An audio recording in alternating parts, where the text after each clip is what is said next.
여러분 다시 만나서 반갑습니다. 우리 지난 시간까지 이태리에 대해서 4번 이렇게 걸쳐서 성지순례 안내를 했습니다. 오늘은 우리 영국 편으로 가겠습니다. 유럽에는 이제 성경과 직접 관계되는 나라는 아니죠, 영국이. 그러나 교회사를 통해서 영국은 대단히 기독교의 선교에 대해서 아주 밀접한 관계가 있는 나라입니다. 우선 우리 교파적으로 보면은 감리교의 발상지기도 했죠. 그리고 구세군의 발상지기도 합니다.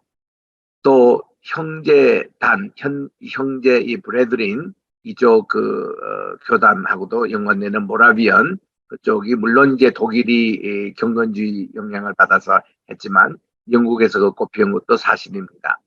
홀리클럽이라는 말도 영국에서 생겼습니다. 이 옥스퍼드 대학 중심으로. 그리고 영국은 이제 성서공회, 브리티시 바이블 소사이어티 이것이 생겨서 그거는 본래가 킹제임스 바이블을 전 세계에 보급하자는 그런 이제 운동이었는데 이것이 이제 미국의 브랜치를 주고 우리 1895년에는 우리 한국 조선 땅에도 이게 와 있었고 뭐 중국, 인도, 일본 뭐 각처마다 이런 브리티시 그 바이블 소사이어티 이 브랜치가 이제 생기게 됐던 것이죠. 또 우리 영국 교회는 선데이 스쿨 주일학교를 또 시작했던 그런 곳이기도 합니다. 여러 가지 이렇게 우리 기독교와 연관된 것으로 특별히 그 청교도 운동, 퓨리턴 이거 발상지기도 했던 것이 영국 교회이기 때문에 상당히 참 공부할 게 많습니다. 영국 하면은 우리가 공식 이름이 UGB 이렇게 United Great Britain Northern Ireland 이게 공식 명칭이죠. 이거를 한마디로 United Kingdom이라고 그렇게 얘기하고 이 국기를 유니온 잭이라고 그렇게 얘기를 합니다. 십자가가 이렇게 가운데 있고 또 양쪽에도 이렇게 십자가가 걸쳐진 그런 유니온 잭이 햇빛을 그러니까 이 지구가 24시간 시간 되지 않습니까? 그게 표준 시간대 천문대가 있는 곳이 그린위치 천문대입니다. 그래서 자오선 영이 이제 흐르고 있는 것이 또 영국이기 때문에 영국이 한때는 이 세계 또 중심이 되어서 이렇게 여러 가지 많은 기독교 선교와도 관계가 되는 나라이기 때문에 우리 성지순례 할 게 많습니다. 영국 하면은 지금도 존경을 받는 그런 왕이 빅토리아 여왕이었습니다. 이분은 지금 현재 그 버킹엄 궁전에 공식으로 들어가서 처음 살은 분이 바로 이 빅토리아 여왕이 1837년에 즉위하고 버킹엄에서 살았습니다. 그 이후로 이제 황실이 그쪽이 이제 하나의 저택이 되어 버렸는데 그레이트 브리튼 및 북아일랜드 연합 왕국이라고 약칭하는 유나이티드 킹덤 UK라고 이렇게 이니셜 합니다. 이 영국은 이 유럽 본토 해안에서 북서쪽으로 떨어진 곳에 위치한 섬나라였고 이쁜 군주 극이죠. 북해가 있고 영국 해역, 아일랜드 해 그리고 대서양으로 접하고 있고 여기에는 잉글랜드, 스코틀랜드, 웨일스, 아일랜드 4개의 섬으로 이렇게 구성된 나라여서 유나이티드 킹덤이라고 합니다. 수도는 런던이고 그래서 이런 배경을 가지고 있는 것으로 영국 런던 공항 공식 이름이 히드로 에어포트입니다. 히드로 에어포트가 유럽에서는 가장 바쁜 공항 가운데 하나죠. 인구는 작년 기준 약 850만 명으로 이렇게 인구 조사가 되고 있습니다. 런던 한가운데 흐르는 강을 템스 강이라 그럽니다. 이 템스 강을 중심으로 런던 브리지가 있고 국회의사당이 자리 잡고 있고 웨스트민스터 교회당이 있습니다.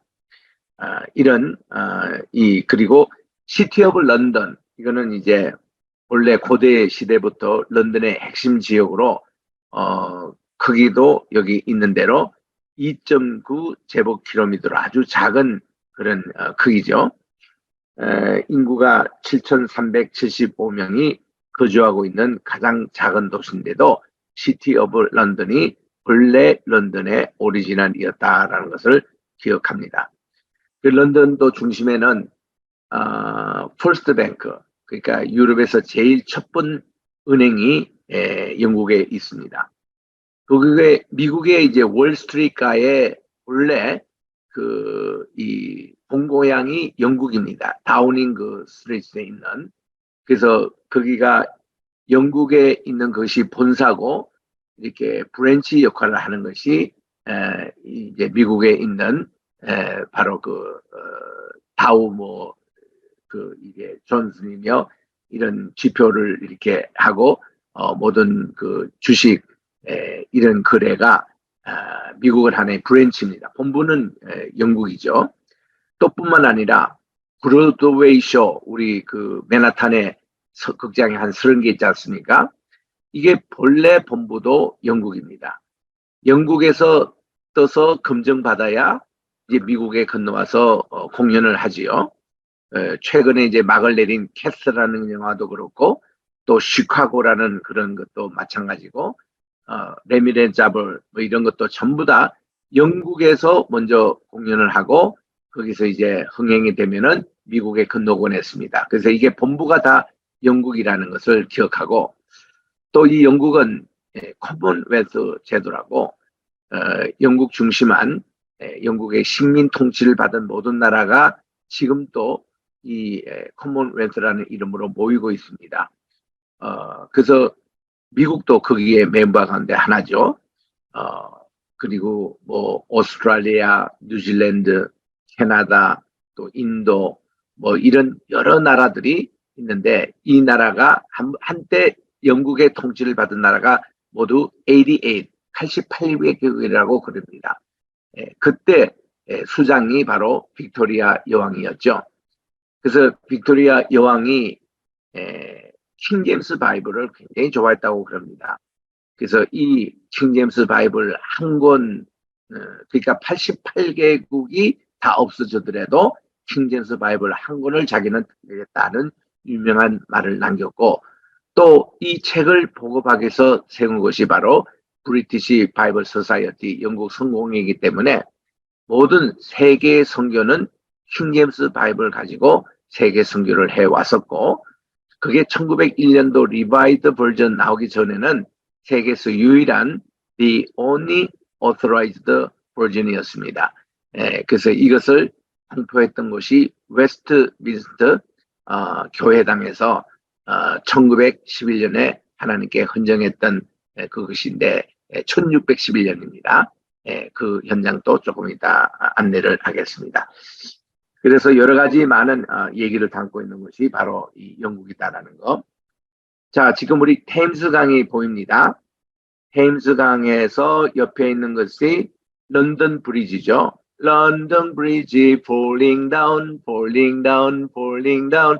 런던 브리지 falling down, my favorite. 이렇게 그 애들 노래도 있습니다만은 이 영국 이 런던 브리지가 무너진다 이런 이제 동료도 있습니다만은 자, 그 옆에 사진에 보면은 국회의사당이고 가운데 높은 시계탑이 나오죠. 이거를 빅벤이라 그렇게 얘기합니다. 빅은 크다라는 거, 벤은 벤자민의 약자죠. 이 시계탑을 누가 만든가 하면은 1958년도에 이 벤자민이라는 분이 이거를 만들었답니다. 그래서 이제 그분의 이름을 따서 빅벤 이렇게 해서 중간 시계탑으로 영국 하면 뭐예요? 이 그리니치 천문대도 있고 세계 시계의 하나의 표준 그걸로 이렇게 자리 잡고 있지 않습니까? 거기 또 상징적인 것이 이 빅벤 이 시계탑입니다. 요걸 기점으로 영화도 만들어내고 또 많은 전설적인 얘기들이 있습니다만은 그 옆에 있는 이제 국회의사당 그것은 영국 민주주의의 또 이렇게 상징이 되고 있는 건물이고 훗날 또 크롬웰의 청교도 혁명의 또 본산지기도 하나는 조금 있다가 설명을 하겠습니다. 바로 설명되네요. 퓨리턴 레볼루션.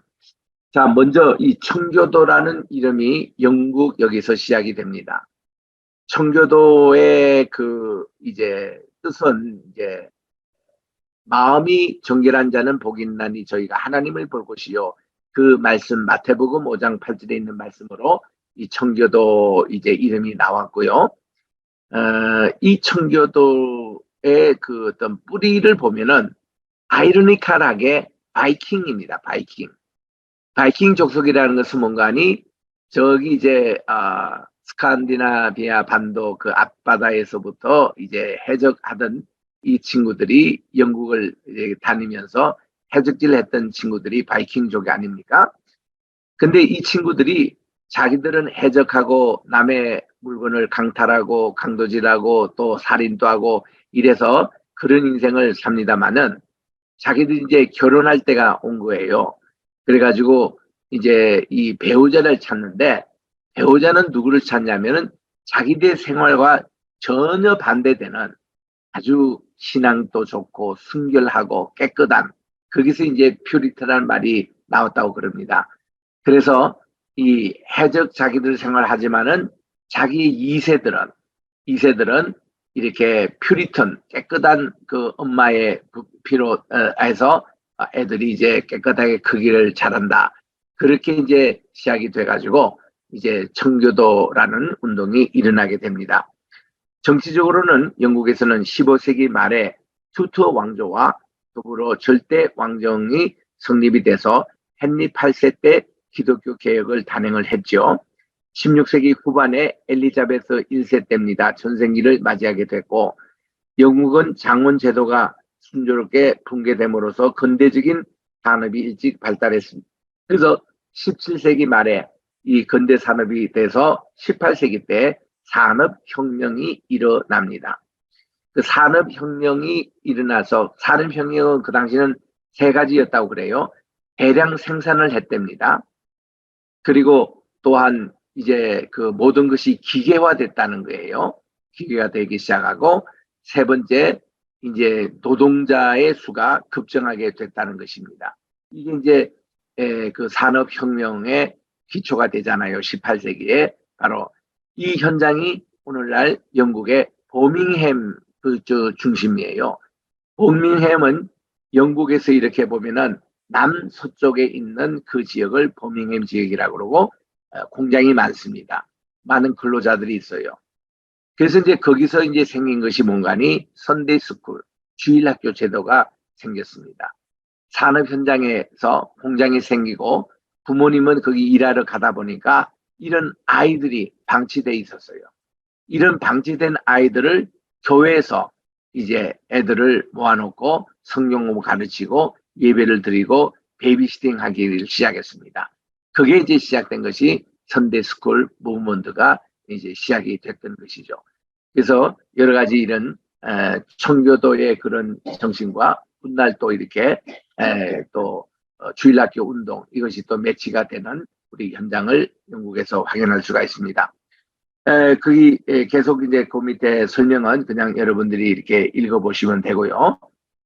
그래서 이제 여기에 맨 마지막 보면 오래간만에 다시 소집된 의회는 국왕의 전제 정치를 맹렬히 공격하고 양자 간의 무력 충돌이 일어나게 됐는데 여기서 의회군의 지도자인 크롬웰이 왕군을 승리한 뒤 1649년부터 찰스 2세를 처형함으로써 이제 이 청교도 혁명이 시작이 됐습니다. 크롬웰이 그 주인공인데요. 이 크롬웰은 1653년도에 헌법을 만듭니다. 그리고 호국경에 취임하여 영국의 실질적인 지배자가 됐습니다. 그는 아일랜드를 정복하고 또 항해 조례를 제정하여 네덜란드의 중개 무역에 타격을 가하겠습니다. 근데 그의 정치는 청교도주의에 입각한 독재 정치로서 국민의 환영을 받지는 못했습니다. 그 결과 그가 죽은 뒤 얼마 못 가서 왕정 복구가 일어나고 맙니다. 이 한때였죠. 이 청교도 혁명이라는 게. 이 혁명을 주도한 사람을 젠틀리라고 불렀답니다. 근대적 지주층으로서 이들은 절대 군주의 전제 정치에 반항하여 입헌적인 전통과 자유를 수호하고 확립하려고 했습니다. 그래서 이런 청교도 혁명의 영향으로 미국에서는 의회 민주주의 제도가 이제 발달되는 그런 것입니다. 우리 런던 하면은 본초 좌우선이 영도입니다. 협정 세계 시계가 이제 되는데요. 런던은 세계적인 글로벌 도시 아닙니까? 예술, 경제, 패션, 엔터테인먼트, 금융, 의료, 매체, 전문산업, 연구, 그리고 개발산업, 관광, 교통 등 거의 모든 분야에서 뉴욕과 도쿄와 함께 세계 최고의 역할을 하고 있고 유럽의 수도가 런던이라고 할 수 있습니다. 그래서 이 세계 가장 중요한 금융지구 가운데 한 곳으로 여기서 이제 세계 모든 주식, 주가 이게 여기서 결정되지 않습니까? 세계 금값이 런던 시장에서 결정이 됩니다. 세계 모든 다이아몬드 그 기본 가치 그 화폐가 여기서 시작이 됩니다. 그래서 이 런던은 그야말로 이런 금융권이나 있는데 세계의 바로 중심이라고 할 수가 있습니다. GDP 순서로는 5위 내지 6위로 됩니다만은 영향력으로 보면은 상당히 이렇게 높은 것이 바로 런던이었습니다. 그리고 런던은 1908년도, 1948년도, 2012년 하계 올림픽을 개최하면서 현대 도시 중에서 최초로 3번의 하계 올림픽을 개최한 도시로 알려지고 있습니다. 런던은 지리학적으로 본초 좌우선이 있어서 경도 영도입니다. 여기가 영도. 그렇다고 해서 우리가 이제 새해가 시작이 될 때에 이제 해 뜨는 그 어떤 시간들 있잖아요. 그거는 이제 영국에서부터 시작된 게 아니에요. 그거는 어디냐면은 우리가 미국과 한국을 이렇게 지나칠 때에 우리가 이렇게 시계가 바뀌어지는 그 라인이 있습니다. 이거를 이제 세계 표준 시간대가 있어요. 그게 이제 판태평양 지역, 그러니까 이제 하와이 가기 전에 이렇게 표준 시간대가 있어서 거기서부터 이제 시간이 바뀝니다. 바뀌는데 그 우리 Y2K 그 2000년 시작도 마찬가지고 매해마다 지구에는 지구본이 24시간 시간대가 있어가지고 24번의 그 이렇게 태양이 뜨고 환영하고 하는 그런 이제 식을 다 가집니다. 제일 먼저 태양이 뜨고 하루가 시작되는 그것이 영국 여기가 아니에요. 그리니치 천문대가 아니고 어디냐면은 그 마우이라는 그런 이 하와이에서도 하와이와 뉴질랜드 가운데 있는 그 섬이 있지 않습니까? 그 사모아 거기서 제일 처음 이렇게 태양이 뜨는 시간이 시작되고 그다음 거기서 이제 1시간 단위로 계속 이렇게 나가서 예를 들면 뉴질랜드 시간대와 또 도쿄 시간대가 3시간 혹은 4시간이거든요. 이렇게 해서 또 이렇게 도쿄와 또 북경이 1시간 또 시간되고 이렇게 해서 계속 이렇게 시간이 넘어가는 것이죠. 그래서 그 시간 태양이 제일 처음 뜨는 그런 이제 행사는 그렇게 그 태평양에부터 시작되지만은 표준 시간으로는 이 영국이 그린위치 천문대입니다. 자, 우리 여기에 보니까 원아이와 국회의사당이 있는데 이 원아이가 하나의 그 프리메이슨의 심볼이라는 말이 있습니다. 세계가 하나다라는 그런 어떤 표시로 영국에 이게 있다고 그렇게 이제 알려지고 있고 국회의사당이 지금 아름답게 보입니다. 여기는 프라임 미니스터, 영국은 국왕제도가 있고 입헌 군주제죠. 그리고 이제 실질적으로 정치를 하시는 분은 이게 수상입니다. 프라임 미니스터. 그래서 여기에 의회에서 이제 정치를 하고요. 그 옆에 있는 것이 그린위치 천문대입니다. 바로 다 런던에 있습니다. 자, 우리 런던에 이렇게 도착하셔서 뭐 관광적으로도 상당히 많은 볼거리가 있습니다. 런던 탑, 또 왕립식물원, 웨스트민스터 교회, 세인트 미가렛 성당, 또 웨스트민스터 궁정, 그린위치 천문대, 본초 좌우선, 또 경도, 영도 그 지점, 그린시 평균시, 또 이제 버킹엄 궁전, 런던 아이, 뭐 이런 여러 가지 많은 것이 있는데 우리는 특별히 성지순례 입장에서 런던을 이제 우리가 보는 것입니다. 역시 이제 왕궁이 있는 버킹엄 궁전 이것을 또 가볼 만한데 영국 황실에서 1703년에 이것을 지었고 여기 빅토리아 여왕 때부터 여기가 사기 시작해서 지금은 왕실의 거주지가 됐습니다. 1837년부터 지금까지입니다. 여기 버킹엄 궁전 가보면은 돈이병 교대식 볼만합니다. 오전 11시 혹은 11시 반에 이거는 썸머타임 때문에 이제 요 시간 차이가 있습니다만은 이때 이들이 이제 교체되는 그런 시간을 이렇게 볼 수가 있습니다. 트라팔가 스퀘어는 많은 젊은이들의 광장인데요.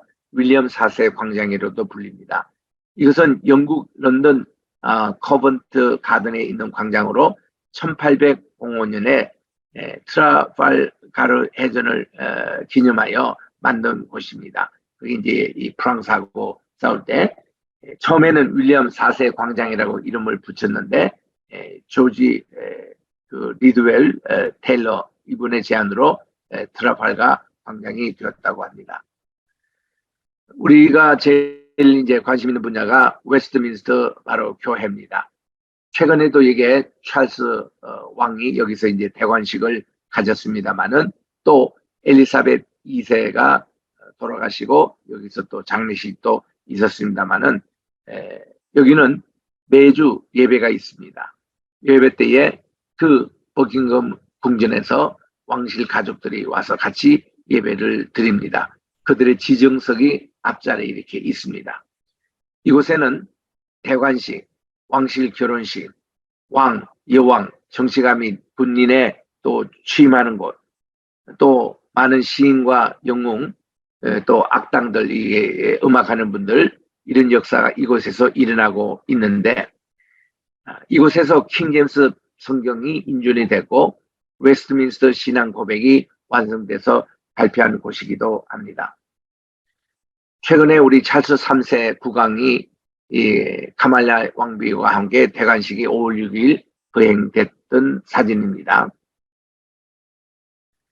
웨스트민스터 소요리 문답, 또 대요리 문답, 또 신앙 고백서가 1643년부터 48년 사이에 작성이 돼서 이곳에서 인준이 되고 발표했던 곳입니다. 그래서 우리 웨스트민스터라고 지금 또 얘기하고 있고 미국의 많은 장로교에서는 웨스트민스터 장로교라는 이름을 가지고 있습니다. 그만큼 이것이 이제 세계적인 이름이 되었습니다. 킹 제임스 바이블이 여기서 헌정이 됐는데 킹 제임스가 그가 이제 왕으로 스코틀랜드 본래 왕이었는데 이분이 이제 영국으로 런던으로 이동해서 왕이 될 때에 모든 그 성경 그 전에 제네바 성경도 있었고 The Great Bible 대성경도 있었고 The Bishop Bible 감독 성경도 있었고 매튜 바이블 몇 가지 종류가 있었습니다. 뭐 거기에 이제 틴데일 것도 있고요. 그런데 이거를 이제 통합을 해가지고 한 성경으로 왕이 인준하는 그런 것으로 이제 했는데 주로 이 번역위원대 많은 분들이 셰익스피어 윌리엄 셰익스피어의 제자들이 많이 여기에 들어갔습니다. 그래서 1604년부터 시작해서 7년 동안 번역이 돼서 1611년에 이제 헌정이 됐는데 이 킹 제임스 바이블을 세 그 위원들이 나눠서 번역을 했습니다. 옥스퍼드 위원회가 있었고요. 캠브리지 위원회 있었고 또 웨스트민스터 위원회가 있었습니다. 그 세 위원회에서 이 성경 그때는 외경까지 포함해서 번역이 됐거든요. 그래서 외경 15권까지 포함해서 번역된 이 초판 이것이 세 군데 번역된 것을 합쳐가지고 1611년에 이 킹 제임스, 이 제임스 국왕의 명의로 이제 이것이 인준이 돼가지고 이거를 The Authorized Version 유일하게 권위어 혹은 왕이 직접 인준한 성경이라고 이름 붙인 것은 이게 지금까지도 한 권입니다. 그래서 지금 영어권 성경 번역이 약 한 140조 종류가 지금 나와 있거든요. 그런데 킹 제임스 바이블만 지금 또 the authorized version이에요. 그 말은 뭔가니 다른 성경을 번역하면 다 그 출처를 밝혀야 됩니다. 이게 무슨 NIV다, RSV다, New RSV다, 리빙 바이블이다, 뭐 이런 거를 다 붙여야 되는데 킹 제임스 바이블은 그 자체가 왕이 인준한 것이기 때문에 따로 이것이 뭐 킹 제임스 바이블이라고 밝힐 필요가 없는 거예요.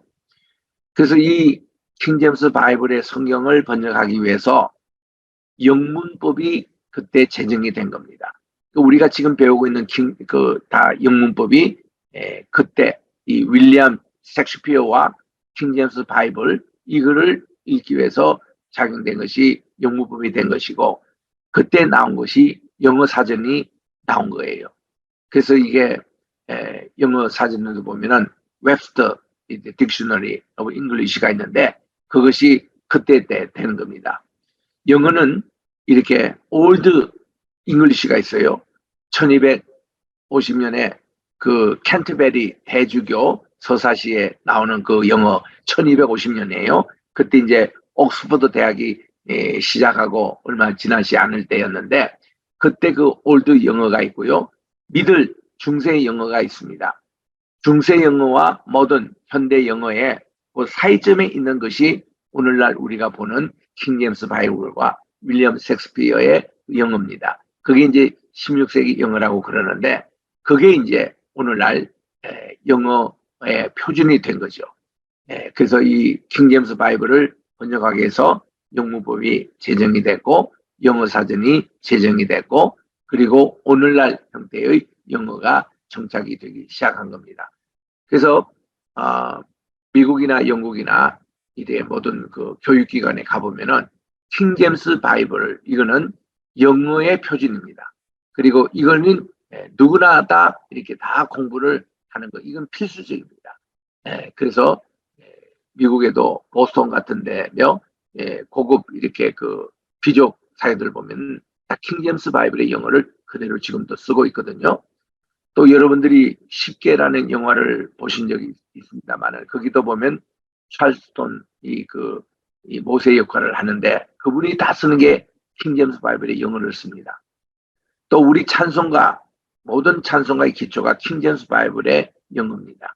그래서 이제 우리 How great thou art, how great thou art 때 thou 이 T로 시작되는 게 단수 2인칭이거든요. 그러니까 thou 하면 당신은, thy는 나의, 당신의, 그리고 thee 당신을, thine 당신의 것 이렇게 해서 T로 시작되는 게 단수 2인칭입니다. 그리고 Y로 시작되는 것은 복수 2인칭이에요. you 하면은 너희들입니다. 본래가. 그 단수가 thou고 복수는 you거든요.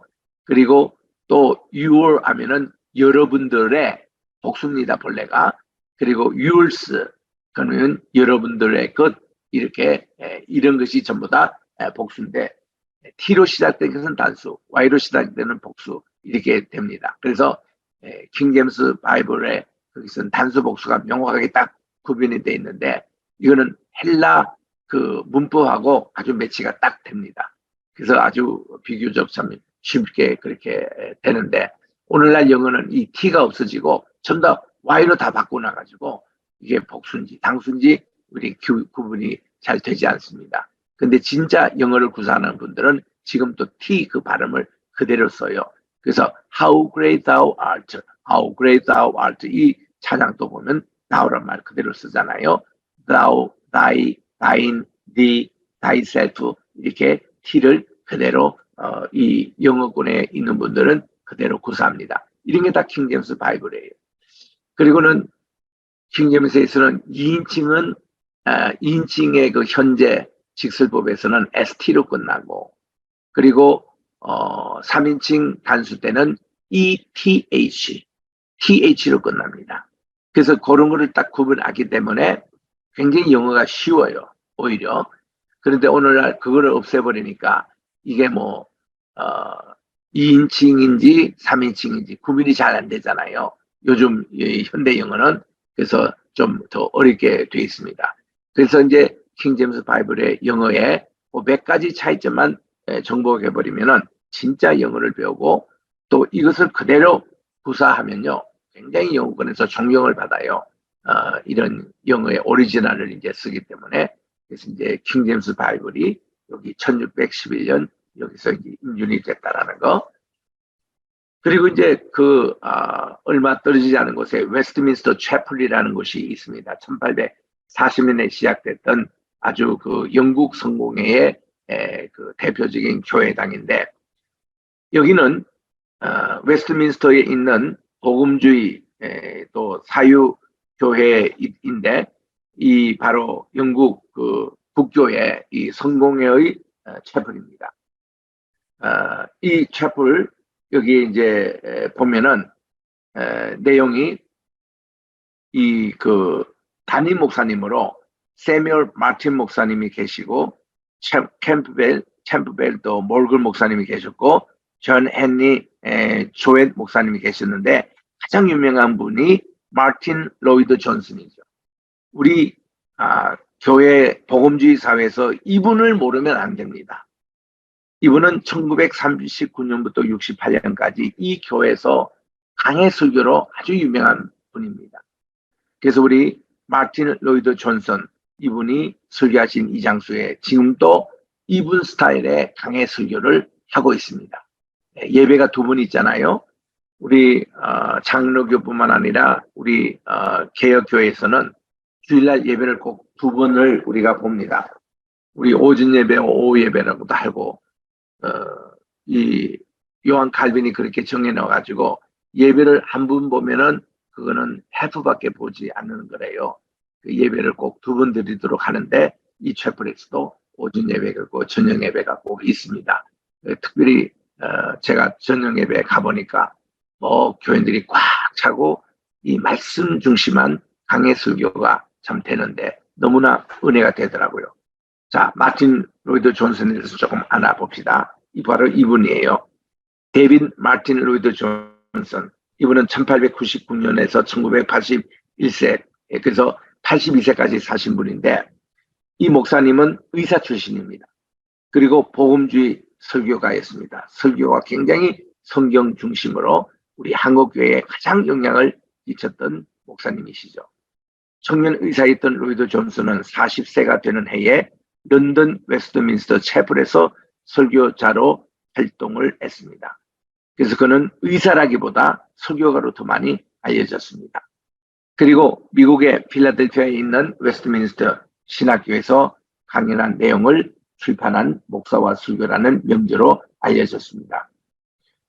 이분은 대표적인 회중교회의 목회자로 지금도 남아 있습니다. 그분은 남웨일즈에서 태어난 로이드 존슨은 26세에 왕립의학협회로부터 의학 박사 학위를 취득하고 그리고 정식 의사입니다.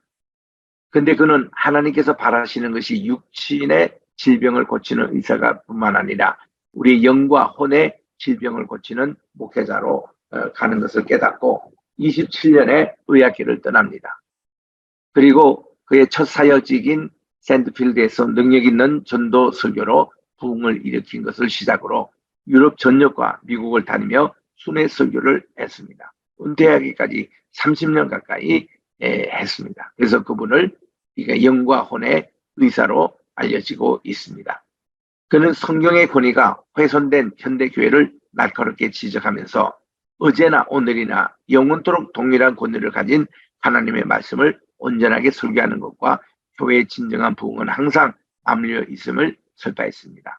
그래서 수많은 사람들에게 깊은 감명을 주었고, 그리고 그는 81세 1년에 그가 이제 82세로 돌아가셨는데, 이 웨스트민스터 채플에 가보면 그 로이드 존슨의 그 참 흔적이 곳곳에 남아 있습니다. 지금도 이 교회는 그분의 강해 설교를 계속 이어나가서 하고 있습니다. 그분의 특징은 거룩함과의 만남이라는 것으로 종교적인 오락에 대한 거부를 하고 있습니다. 로이드 존슨은 사회에서 출세한 사람들이 간증하는 일부 기독교 교회들의 모습을 종교 오락이라는 말을 썼습니다. 교인이라는 소비자들의 니드에 맞게 설교하고 목회하는 종교 서비스가 하나님의 말씀을 전한다는 설교의 의미를 훼손시킬 수 있다고 봅니다.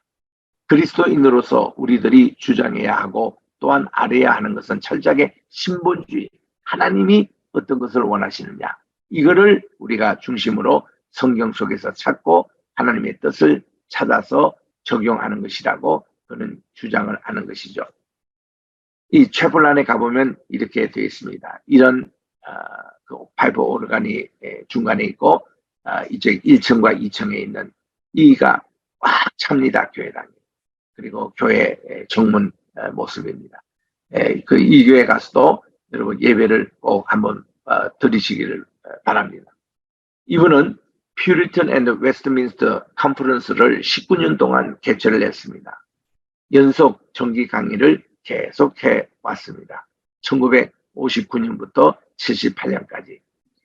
그래서 여기에 대해서는 자기 이제 부흥에 대한 견해도 밝히는데 성신님의 부으심이 말씀 선포로만 된다고 주장하는 것은 성신님의 불을 끄는 행위라고 주장합니다. 그는 모든 부흥 운동이 성신님의 기름 부으심이며 칼빈주의가 만약 메소디즘, 이게 감리교회와 함께하지 않으면 지성주의와 스콜라주의로 흐른다고 경고를 합니다. 그래서 그는 양쪽 지성과 이 경건 이거를 같이 이렇게 겸비하는 내용을 했습니다. 우리 감리교 창시자 요한 웨슬레. 그래서 우리 감리교인들은 영국에 가시면 이 웨슬레의 생가도 방문하시고 그분이 회심했던 올드게이트 그 교회도 방문하시고 또 이분이 공부했던 옥스퍼드 대학에 거기도 가셔서 크라이스트 칼리지 거기 이제 식당에 가면은 이분의 초상화가 걸려 있거든요. 그 식당에 유명한 것은 유명한 그 아이들 좋아하는 그 마법사 데니얼 있잖아요. 그거 나오는 영화 거기서 촬영을 했습니다. 하여튼 우리 존 웨슬레는 1703년에 태어나서 1791년도에 돌아가셨는데 감리교를 시작한 인물로 미국과 영국 다니며 부흥운동을 일으킨 분입니다. 이분은 영국 국교에서 안수를 받았고 또 신학자며 사회운동가였습니다. 그는 감리교를 창설하고 성결운동에 앞장서고 또 20세기 오순절 운동 및 기독교 사회보험에도 큰 영향을 끼친 분입니다. 이분에 대해서 가장 유명한 것이 올드스 게이트 스트릿이라고 1738년 5월 24일입니다. 웨슬레는 복음적인 회심을 여기서 이제 경험합니다. 이날 수요일날 저녁이었는데 로마서 1장을 강의했던 설교를 들으면서 그가 큰 회심, 불과 같은 그런 이제 회심이 여기서 일어납니다. 이날 적혔던 일기에 보면은 그는 마음이 이상하게 뜨거워지는 것을 느꼈다라고 기록하고 있습니다. 그중 그는 모라비안 교인들과 이제 결별하고 스스로의 사역을 시작했다라고 알려지고 있습니다. 이 모라비안 교도들과 결별했다는 것은 그가 은혜를 받고 청년 때에 미국에 오셔서 아메리칸 인디언들 선교 사역을 하신 분입니다. 그리고는 크게 큰 성과를 걷지 못하고 영국으로 돌아가는데 큰 풍랑을 만나죠. 그런데 그 풍랑 가운데서 하나 또 여기에 무서워하지 않고 침착하게 하나님을 찬양했던 그룹이 있었습니다. 이분이 모라비언이었어요. 독일에 있는 경건주의 그런 형제 교단이었죠. 큰 감명을 받고 그가 이 모라비언과 굉장히 친하게 활동을 했습니다. 그런데 그가 이제 이런 올드스 게이트 여기에 회심 사건이 일어나고 나서는 그는 독자적인 길을 끊게 된 것이 바로 감리교였습니다. 요한 웨슬레에게 가장 영향을 많이 붙인 분이 자기 어머니예요. 그래서 어머니가 어떻게 청기도 교육을 시키냐 한번 읽어볼 필요가 있습니다. 수산나는 19명의 자녀를 낳았죠. 굉장합니다. 근데 그 중에 9은 출생에 얼마 살지 못하고 다 죽거나 2살도 못 되어 죽었답니다. 10명만 남았대요. 그래서 그녀는 죽은 아이에 대한 슬픔을 곧 잊어버리고 살아있는 10명 자녀 3남 7녀입니다. 이들에게 하나님께서 자기에게 위탁하신 가장 큰 의무가 신앙교육이라고 생각하고 저는 여기에 전념을 합니다. 그래서 홈스쿨링을 해요. 집에서 이렇게 학교를 이제 하는 겁니다. 자녀가 많으니까 일일이 학교 다 못 보내요. 홈스쿨링 해가지고 이게 요한 웨슬레, 찰스 웨슬레, 옥스퍼드 대학에 보내지 않습니까? 그래서 이 웨슬레가 이렇게 그 신앙교육을 시킨 것이 요한 웨슬레나 찰스 웨슬레에게 큰 영향을 미쳤습니다. 먼저 어머니가 어떻게 교육시켰냐 한번 몇 가지 살펴보겠습니다. 언제나 규칙적인 방법에 따라 생활하게 했습니다. 메소드라는 게 뭡니까? 방법론 아니겠습니까? 이 어머니 교육의 1번 철칙입니다. 두 번째로 생후 2년이 지나면 해초리가 두려운 것을 알게 하고 잘못을 저지르지 않겠다. 매를 그거는 사랑의 매, 신앙의 매, 해초리를 사용했습니다. 해초리로 매를 맞을 때는 소리내 울지 못하게 했습니다. 하루 세끼 외에 일체 간식도 주지 않았답니다. 성결하고 행복한 성품을 만들어주기 위해 가능한 어려서 악한 의지를 파괴하고 나쁜 성격을 고쳐주겠습니다. 말을 배우게 되면 곧 주의 기도를 가르쳐 잠잘 때와 깰 때 외우게 했답니다. 또 주일을 다른 날과 구별하여 꼭 성수하도록 했습니다. 가족 기도에는 반드시 참여하도록 했고 일찍 자고 일찍 일어나는 습관을 기렸고 어디서든지 경어를 사용하고 속된 말을 못하게 했습니다. 자녀에게도 경어를 사용하게 했습니다. 하나님의 이름을 헛되이 부르거나 저주와 맹세에 무리한 말을 일체 금했습니다. 큰 소리로 떠들거나 노래하는 것도 금했고 매일 가정학교에 6시간 학습에 충실하도록 했습니다. 화재 사건 후에는 소석으로 시편을 읽고 시편송을 부르게 했답니다. 잘못한 것을 정직하게 고백하게 하면 용서를 했습니다. 특별히 거짓말하는 것을 용서하지 않았으며 엄하게 다스렸습니다. 잘못한 은행에 대해서 결코 그냥 지나치지 않았습니다. 같은 잘못에 대해서 2번 이상 책망하거나 매맞는 일은 없었습니다. 소중한 일에 대해서 언제나 칭찬하고 때때로 상을 주었답니다. 일단 순종을 했으면 성공을 못했어도 따뜻하게 인정하고 다음부터는 성공할 수 있는 방법을 가르쳐 주었답니다. 각자의 소유물에 대한 권리를 반드시 보호하고 아무리 작은 소유라도 남의 것은 침해하지 않도록 했답니다. 그리고 약속은 반드시 지키겠고 남에게 한 번 준 것은 다시 달라고 요구하지 못하겠습니다. 아무도 그를 잃기까지는 일을 시키지 않았답니다. 자녀를 다스릴 때는 엄격함과 느슨함을 균형 있게 했습니다. 그러니까 메초리와 또 이게 당근 이거를 적절하게 사용했다는 거죠. 또 사춘기에 들어서면 유교적인 사랑을 피하도록 가르쳤습니다. 그래서 이런 웨슬레 어머니의 가르침이 오늘날 감리교도라든지 요한 웨슬레에게도 큰 영향을 끼쳤답니다. 그래서 여기에 이전에 그들이 이제 공부했던 곳에 가면은 존 웨슬레 찬송 그 감리교 장식했고 자기 동생 찰스 웨슬레 비바람이 칠 때와 물결로 빌 때에 그거 찰스 웨슬레가 지은 겁니다. 언제 그들이 이제 아메리카 인디언 선교하고 돌아올 때에 큰 풍랑이 있을 때에 모라비언들이 찬송 부르며 침착한 모습을 보고 이 찬송을 지었다는 것 아니겠습니까? 우리 또 만입이 내게 있으면 너희 다 가지고 찰스 웨슬레가 작사한 겁니다. 오늘날 또 우리가 많이 부르죠. 그래서 그 옆에 보면은 이게 이제 올드스 게이트가 바로 아까 제가 처음 시작할 때 설명한 대로 시티 오브 런던, 런던의 가장 첫 번 시작했던 그 곳인데 인구가 7,000명밖에 안 되는 거기에 있습니다. 비문이 있어요. 또 우리 영국 하면은 우리 좌안 번연, 우리 철로 역전을 기억합니다. 좌안 번연은 영국의 특수 침례교 목사님이고 철로 역전의 작가였죠. 그분은 1628년도 영국 베드포드 주의 옐스톤 도에서 대장장이의 아들로 태어났고 자신도 대장장이였습니다. 겨우 초등학교를 졸업했고요. 청교도 혁명에 본인의 의지와는 관계없이 의회군으로 참여를 했고 내전이 끝난 후에는 고향에 돌아왔습니다. 이때 번연은 동료가 정사하는 모습을 보고 죽음에 대해서 진지하게 생각했다고 합니다. 그는 감옥에 있으면서 이제 복음을 전한다고 이 감옥에 시기를 받아가지고 갇혀 있을 때의 선책이 철로 역전입니다. 필그림스 프로그레스. 이 철로 역전에 대한 체험을 하고 싶은 분들은 저 경기도 가평에 가요. 거기 가보니까 이동훈 목사님이 거기에 필그림 하우스라고 세워놓고 철로 역전을 거기서 체험하도록 하는 코스를 잘 만들어 놨습니다. 거기 가보시면 참 좋고요.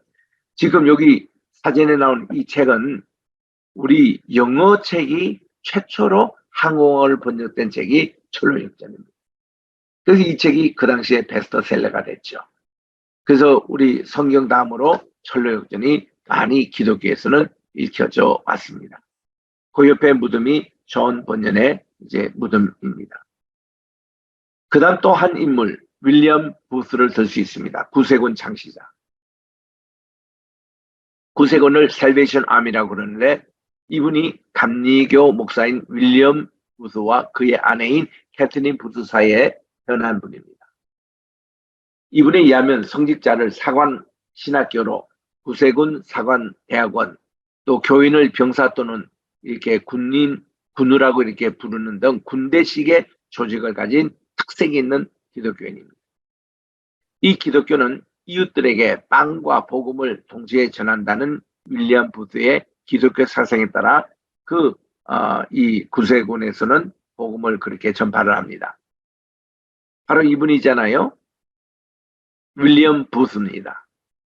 이분은 영국 노팅엄에서 출생했고 감리교 목사로 활동하다가 1861년에 사임하고 빈민들의 비참한 삶을 목격한 그는 민중들과 함께 그리스도인이 빵과 복음을 전해야 된다는 신념하에서 아내와 함께 시작한 것이 구세군입니다.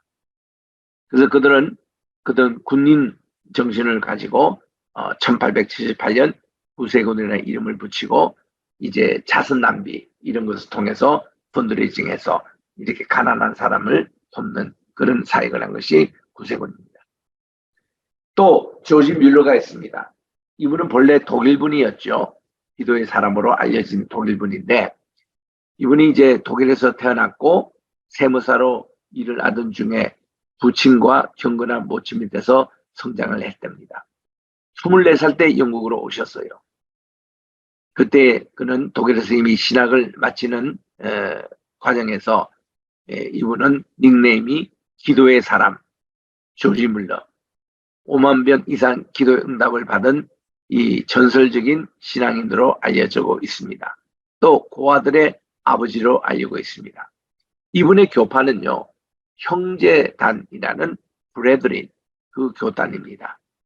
일생을 오로지 기도를 통해서 150만 파운드를 이렇게 기적적인 응답으로 받아가지고 이걸 가지고 많은 고아들을 먹여 살리는 일을 하셨답니다. 참 5만 번의 기도의 응답을 받았으니요. 우리가 이 사진은 여러분들 웬만한 집에 다 하나씩 보관하고 있는 것이죠. 이것이 이제 애슐리 다운 원장 시절 때에 그의 모습을 이렇게 그 화가가 그린 그림인데 형제 교회의 작품입니다. 그래서 조지 밀러의 생애를 한마디 세계로 이렇게 그 요약을 하려면 기도, 전도, 구제였다고 그럽니다. 그는 이 브리스톨 있는 애슐리 다운 여기에 고원을 이렇게 되는데 이 규모가 어마어마합니다. 그의 백그라운드는 플리머스 형제운동의 설립자 중 한 사람이었죠. 형제교회입니다. 이 형제교회는 기존 교회의 그런 직분, 뭐 목사, 장로, 집사 이런 직분이 없습니다. 다 형제 자매로 불려지는 그런 교회였죠. 그는 일생 동안 10,000명의 고아를 돌보았습니다. 엄청나죠? 그리고 12만 명에 있는 학생들에게 기독교 교육을 제공을 하신 분입니다. 그 조지 뮬러 고아원, 여기에 이제 최초 고아원의 모습이 1845년 있고, 7명의 빈곤 및 고아 아동의 숙박시설로 시작된 곳인데, 이것이 점점 커져가지고 이렇게 이제 빌딩을 이렇게 짓게 되고 1958년까지 계속 이 부지에서 고아원을 경영했습니다. 그리고는 첫 번째 고아원의 모습이 있고, 그 다음 두 번째 고아원의 모습, 뭐 어마어마한 규모죠. 그러니까 뭐 10,000명의 고아를 돌봤으니 또 네 번째 고아원의 모습, 또 다섯 번째 고아원의 모습, 이런 단위로 조지 뮬러가 이렇게 참 많은 일을 했습니다. 그래서 그분이 왜 5만 번째냐 그럴 때에 49,999명까지 기도응답을 다 받았는데, 그분이 돌아가시고 나서 이분이 평생 동안 전도했던 친구가 장례식에 와가지고는, 어이 조지, 자네 나에게 참 전도 많이 했는데 그동안 교회 못 가서 미안하네. 내가 바빠서 그렇다네. 자네가 이제 천국 먼저 갔으니 나도 자네 따라 천국 가고 싶네 하고 그분이 예수를 믿었다는 거예요. 그 장례식 때 와가지고. 그래가지고 이 조지 뮬러의 5만 번째 기도응답이 그때 이루어졌다 하는 그런 얘기가 전해지고 있습니다. 그 고아원 식당 안의 모습이고요. 그리고 그 고아원에 이렇게 있는 여학생 유니폼, 이것이 박물관에 전시된 모습입니다. 그래서 우리 조지 뮬러 유적지도 한번 볼만합니다. 또 우리 옥스퍼드 대학, 이거는 우리 모든 그 오늘날 대학의 고향이 되고 있는데, 이것이 이제 1096년에 시작이 됐습니다. 이거는 일종의 그 신학교였습니다. 목회자들에게 글을 가르치고 또 그들에게 이제 학문을 이제 전공한 이런 신학부로 옥스퍼드 대학이 시작이 됐죠. 그리고는 1209년 옥스퍼드 대학교 학생들과 주민들 사이에 분쟁이 일어나가지고 이걸 해결책으로 캠브리지 대학이 생겨났다는 겁니다. 본래 옥스퍼드 같이 있었는데 1209년에 캠브리지 대학이成立하고, 이 캠브리지 대학 출신 가운데 존 하버드라는 분이 있었는데, 이분이 미국 매사추세츠 뉴잉글랜드로 이민을 와가지고 시작한 학교가 바로 하버드 유니버시티입니다. 그래서 이 하버드에 있는 그 도시가 캠브리지라고 되어 있습니다. 캠브리지 시에 매사추세츠 있는데, 자, 지금 옥스퍼드는 재학생이 24,000여 명, 학부생은 11,000이고 나머지는 대학원생입니다. 39개 칼리지가 있습니다. 이 중에 몇 가지만 이렇게 보면은 그 올 소울스 칼리지, 벨리얼 칼리지, 브라스노스 칼리지, 그리고 유명한 크라이스트 칼리지가 바로 이 존 웨슬레, 또 찰스 웨슬레가 공부했던 곳입니다. 크라이스트 칼리지. 그리고 코피스 스크리티 칼리지, 뭐 이렇게 해서 39개 단과대학교로 구성되어 있습니다. 자, 옥스퍼드보다도 약 한 200년 후에 생겼던 캠브리지 대학입니다. 대표적인 학교가 킹스 칼리지죠. 그래서 이 캠브리지도 대단한 학교입니다. 여기에 옥스퍼드와 함께 캠브리지에 많은 노벨상 출신들이 나오는데, 여기 캠브리지는 유명한 뉴턴이 있잖아요. 뉴턴이 사과가 왜 이렇게 밑으로 떨어지냐 해서 만유인력, 이거를 이제 그가 발견했던 장소가 이겁니다. 지금도 사과나무 기념으로 심어놓고 있고, 캠브리지잖아요. 브리지입니다. 이렇게 다리로 연결됐다 이래가지고 그래서 캠브리지 여기에 이렇게 다리가 상징적으로 이렇게 있습니다. 우리가 또 버밍엄 쪽으로 가다 보면은 셰익스피어의 생가가 나오는데 여기도 참 한번 볼만합니다. 영국의 문호 그리고 그의 희극과 비극 많은 그 영향을 주었는 곳인데 그의 생가 안에 박물관입니다. 그가 집필했던 연구실도 있고 침실도 있고 그의 작품이 다 여기에 열거되고 있는데 이런 셰익스피어 이거를 한번 볼만합니다. 그의 제자분들이 킹제임스 바이블을 번역하는데 많이 참여했거든요. 그래서 이제 심지어 킹제임스 바이블을 헌정할 때 보면 셰익스피어 선생님이 우리가 헌정한다라는 그런 얘기까지도 있을 만큼 셰익스피어의 영향이 컸습니다. 마지막으로 주일학교 이렇게 시작된 곳도 영국인데 아까 이제 18세기 산업화가 이 영국에서 시작됐지 않습니까? 그때 이제 영국을 비롯한 그 주일학교 운동이 여기서 이제 평신도가 주체가 돼서 일어납니다. 문명 퇴치를 하는데 성경 반포를 하는데 큰 목을 차지했고 영국 성경 공부 설립의 기초가 되었습니다. 나가서 세계 선교 운동으로 영향을 끼치된 것이 바로 선데이 스쿨이었습니다. 이게 이제 영국 가시면 여러분들이 보실 그런 성지순례의 내용입니다. 오늘은 여기까지 하도록 하겠습니다. 혹시 질문 있으면 자유롭게 하시기 바랍니다.